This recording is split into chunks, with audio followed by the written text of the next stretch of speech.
G'day, mates. My name is Isachu, and yes, this is 2020. And you know what that means? Another year of greatness, another year of horribleness, and Mr. Lister's anniversary. Yeah, I haven't gone to the story on how I got Mr. Lister in the first place, considering some of you do love him, and why I chose to cherish him. But I felt like he's a bit more of a part of the family, so it's best that I can just tell him the story. We have cats before. One of them is called Dopey, but he's already a feral cat and he ran away. But we got another cat that is old, but she died from old age. Because, we were taking care of her at the time and she died.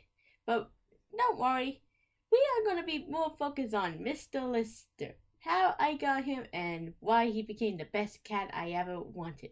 And possibly the only cat, because I don't want any other cats other than him. You'll see why. When we first got him, my mom, my brother, and I were all going to the vet to drop off a possum. If you don't know what a possum is, you probably have to set your brush tail. That's the possum that we're carrying. We went there, and of course, we were checking it that the possum was alright because it got a bunch of injuries. And my bored self started wandering off a bit. And then all of a sudden, I heard a noise. You know, those casual vet noise like barking, meowing, but this one is slightly different. I kind of got curious to where the sound coming from, and it came from the cages. And the problem with the cages is that some of them have towels in front of them. It could either mean the animal already had eye surgery, but I don't see anything that says do not open, which they usually do. So I kind of moved the curtain a little bit just to see what's on the other side. And before you know it, it's a fluffy kitty. The vet says, we were gonna put the cat down. We do not want anybody else to get hurt. So you can just leave him there. Thank you. And mom just looked at him and said, screw this, we're taking him home. So yeah, we got a free cat. Mainly because my mom's a wildlife carer, she knows what she's doing. She is one with nature, as you can tell. So we took care of Mr. Lister for bloody free, and we got a free pet. But the problem after we got him, he's a complete nightmare. When we were at the car, he was just panicking. Like, straight up panicking. Doesn't know what's happening. It's like a whole new environment, and he's like, what is this? What is this? What is this? My brother named him after the character Lister from Red the Wolf, which is one of my favorite TV shows. But who kind of cares? We were pretty much shocked at this point why this person want this cat to be put down. We later learned he used to be called Boy. That's where it clicked to us. Well, mainly to my dad, because he's been experienced with animals.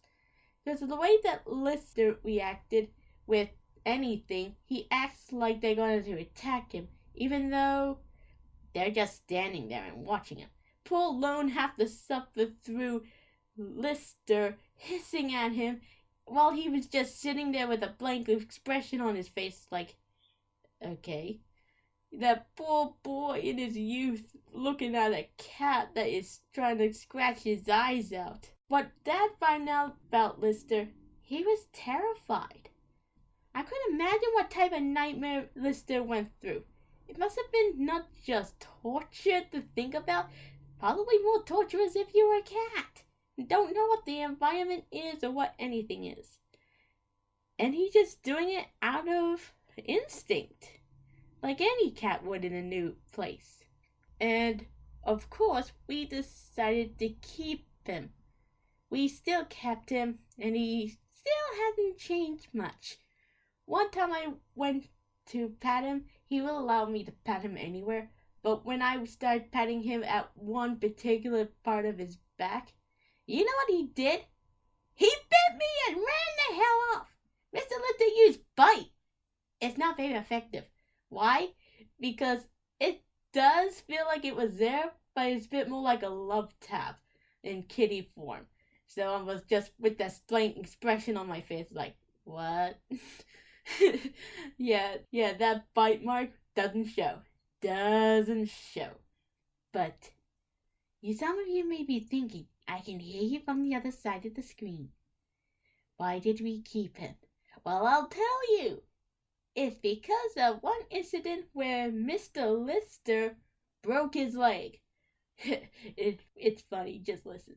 We haven't seen Lister move from that one particular spot when he was at the gate. I took a closer look at him because of curiosity. He broke his leg, obviously. And as I tried to go near him to pick him up, he still acted that feral cat instinct, like, keep away from me, like he always does. But after I lift him up and put him in my arms, bridal style almost, well, if you want to count cuddle style, he just stopped and stared. Doesn't do anything, doesn't hiss, doesn't growl. He just sits there, wondering what is this feeling. You know that feeling when you just felt that really great warmth in front of you after experiencing something tragic? That's how I feel at the moment. I don't know what's going through Mr. Lister's mind when I lift him up and just hold him.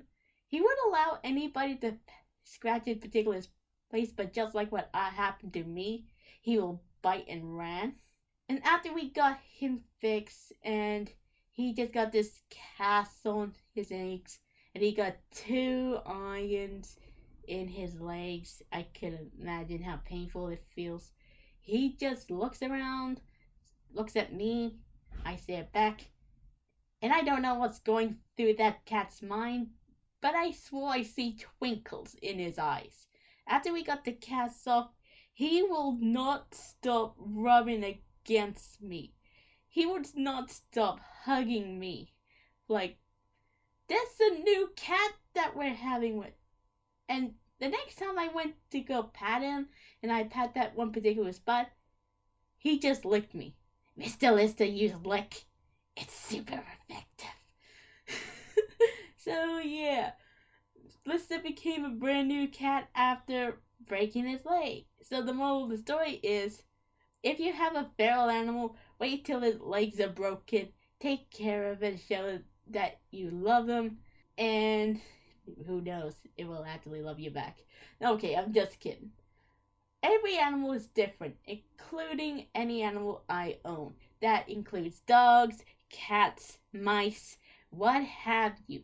Every animal is different. And not to mention, while telling this story, I haven't tell you all the terrible bits, like Lister likes eating baby possums. Don't think about it too much. So all in all, I still love Mr. Lister. He's still the sweetest cat I ever had, even though he was partly feral when we got him. He would still remind me to take a break every now and then, because I get stressed out in my day. And also, I don't know how old Mr. Lister is. Yeah, the only way we can actually find out how old Mr. Lister is we just freeze him and cut him in half, which I am not willing to do. He is still a sweet cat overall. Why would we kill him and cut him in half? I don't want to do that. Oh boy. That's why I made a Famiversary present. I know it's a little early considering we've got him from August, but considering it's a new year, I thought we could make his Famiversary every 1st of January. I still love Mr. Lister though, and I wouldn't know what I will do without him. Well, that's my story on how I got Mr. Lister. If you are interested, please leave a like and subscribe, and who knows, I might make another story time like this.